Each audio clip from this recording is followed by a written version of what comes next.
어떻게 휘둘리지 않는 개인이 되는가? 홍대선. 어떻게 휘둘리지 않는 괴인이 되는가 책은 6명의 철학자의 삶을 통해 철학이 만들어지기까지 시대적 병영과 환경이 어떠했는지를 쉽게 풀이하듯 설명하고 있다. 무엇보다 이 책은 철학자의 태어난 연도별로 정리를 하면서 어떤 철학의 영향을 받아 이론이 달라졌는지를 알려주고 있다. 철학자로는 데카르트, 스피노자, 칸트, 헤겔, 쇼펜하우어, 니체가 있다. 이 책의 철학자들이 자신의 신념을 발표하면서 수많은 비난과 찬사를 받으며 자신의 정체성을 어떻게 지켰는지에 대해 자세히 설명하고 있다. 우리는 신념을 지키기 위해 어떤 삶을 살고 있는지 생각하게 하는 책이다. 데카르트, 나는 주체다. 데카르트는 1596년 3월 31일 프랑스 투렌 지방의 작은 마을에서 태어났다. 어머니를 결핵으로 여의고 데카르트도 결핵을 앓고 있었다. 외할머니와 유모의 보살핌으로 살아났다.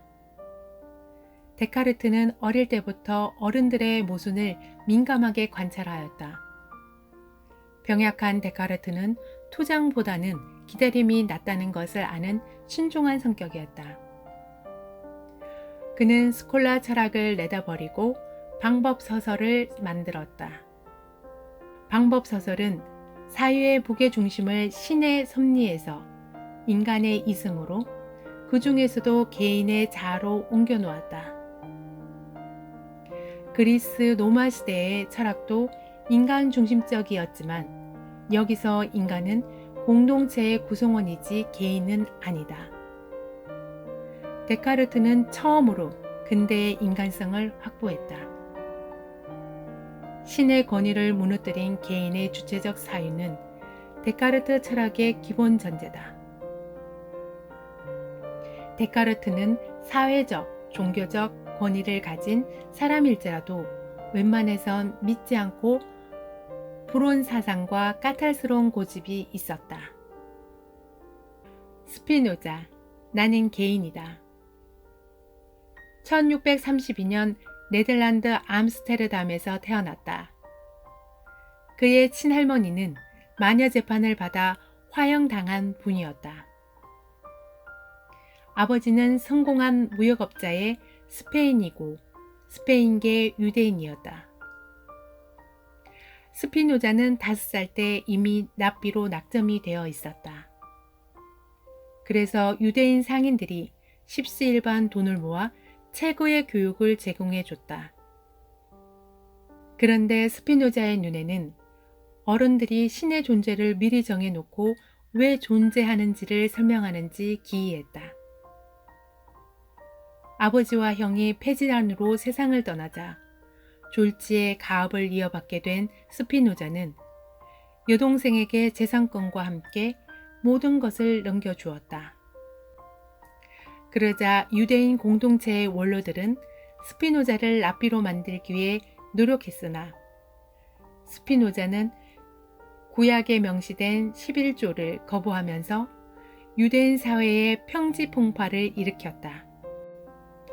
결국 스피노자는 유대인 재판에서 유죄 판결을 받고 유대교회로 끌려가 교회 문간에 배를 깔고 엎드림을 당했다. 유대 커뮤니티 구성원 모두가 그를 발로 밟고 실내로 입장했다. 스피노자는 이 모든 고초를 겪고 이제 자유다. 스피노자는 원망보다는 인간을 어디까지나 이해와 존중의 대상으로 보았다. 1670년 헤이그로 여관방에서 렌즈를 깎으며 빈공하게 살며 신학 정치론, 정치학 논고를 발표하고 1677년 2월에 여관방에서 평온하게 간다. 스피노자가 죽고 난 뒤 그의 책을 출판사로 보내 에티카가 출간이 된다. 에티카의 결론은 시민사회다. 칸트, 나는 신념이다. 칸트는 1724년 게니히스베르크에서 태어났다. 아버지는 말안정을 만드는 장인이었다. 중산층 가정으로 모자람 없이 지원을 하기에는 버거운 상태였다. 칸트는 공부만 잘하는 모범생으로 키 155cm에 마르고 골골대며 운동 못하고 얼굴도 못생긴 데다가 안색은 창백하고 등도 조금 굽은 볼품없는 외형이었다. 아버지가 돌아가시면서 생업과 공부를 병행하던 칸트는 대학에서 박사학위를 취득하고 15년 동안 가난한 강사를 하다가 정교수가 되었다. 저서로는 순수 이성 비판, 실천 이성 비판 등 책을 발간했다. 칸트는 신의 존재는 증명되는 것이 아니라 요청되는 것이라고 했다. 인간은 신의 존재를 바랄 수 있을 뿐 증명할 수는 없거니와 그래는 신앙이 될 수 없다. 진정한 신앙에는 조건이 없어야 한다. 도덕도 마찬가지다. 헤겔, 나는 역사다. 헤겔은 1770년 8월 비르텐베르크 공장령의 수도 슈투트가르트에서 태어났다. 헤겔은 전형적인 부르주아 가문의 아들이었다. 아버지는 헤겔을 신학을 통해 설교사를 하게 했다. 헤겔의 관심은 현실에 있었다. 그 당시 독일은 봉건 영주들은 사치와 수탈의 분야에서 뜨겁게 경쟁했고 정의도 인간성도 없는 땅이었다. 헤겔은 예나 대학교의 비정규직 교수로 출근하면서 경력을 쌓고 1807년 정신 현상학을 출간하면서 승승장구를 하게 되었다. 쇼펜하우어, 나는 고독이다. 쇼펜하우어는 1788년 단치히의 고급주택에서 태어났다. 아버지는 유럽 전역을 아우르는 부유한 상인이었고 어머니는 아버지와 20살 차이가 나지만 시의원의 딸로 문학적 재능이 있는 예쁘고 활달한 소녀였다.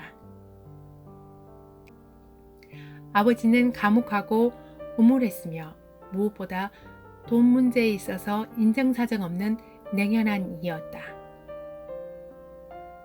쇼펜하우어는 여행을 떠나 거리에서 구걸하는 프랑스 빈민의 비참한 모습, 장교에게 책짓을 당하는 행군하는 영국 병사, 항구마다 참혹한 강제 노동을 당하는 흑인 노예를 보면서 철학 소년이 되었다.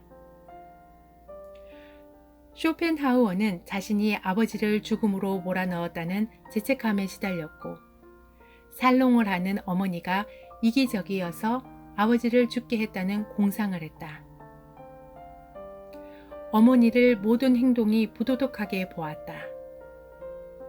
성장기에 비극적인 쇼펜하우어를 악명 높은 여성 혐오 철학자로 만들었다. 저서로는 의지와 표상으로서의 세계, 여력과 보유라는 부록집 등이 있다. 쇼펜하우어는 부유층으로 살면서 빈민을 쥐어짜 만든 설탕물을 먹었지만 그 모든 것을 떨치고 독립하기에는 너무나 나약한 인간이었다. 그의 인간 혐오는 결국 자기 혐오에서 출발했다. 니체, 나는 투쟁이다. 니체는 1844년 10월 독일 프로이센 왕국 작센주의 리칸이라는 마을에서 태어났다. 니체 나이 5살 때 마을 교회 목사이신 아버지가 갑자기 쓰러져 돌아가셨다. 니체는 쇼펜하우어와 함께 여성 혐오 철학자로 악명이 높으나 반은 맞고 반은 틀린다. 성장기에 데카르트처럼 관찰하고 의심하고 회의했다. 타고난 날선 두뇌와 예민한 문학적 감수성이 있었다. 그가 주로 관찰했던 사람은 여성이었고 여성에게 의존해서는 안 된다는 강박을 키웠다. 그러나 니체는 여성 혐오적 언어를 함부로 썼지만 실제로 여성을 혐오하지는 않았다. 여성이나 남성이나 똑같은 인간이며 자신의 인격적으로 실존을 외면하지 않으면 그의 책 제목 그대로 인간적인, 너무나 인간적인 존재다. 저서로는 바그너의 경우, 우상의 황혼, 안티크리스트 등이 있다. 우리는 현재 삶에 고민을 하게 된다. 내가 잘하고 있는 것일까? 이 길이 정말 내가 원하는 것인가? 남들이 나를 어떻게 생각할까? 등 여러 가지 고민이 생길 때 이 책을 보면 길을 찾을 수 있을 것 같다. 6명의 철학자들이 각자의 신념과 정체성을 지키기 위해 어떤 선택을 하고 또 그 선택에 대한 책임을 지며 각자의 이론을 만들어냈다. 이 책은 삶의 의지가 불분명한 사람에게 꼭 추천을 해주고 싶은 책이다.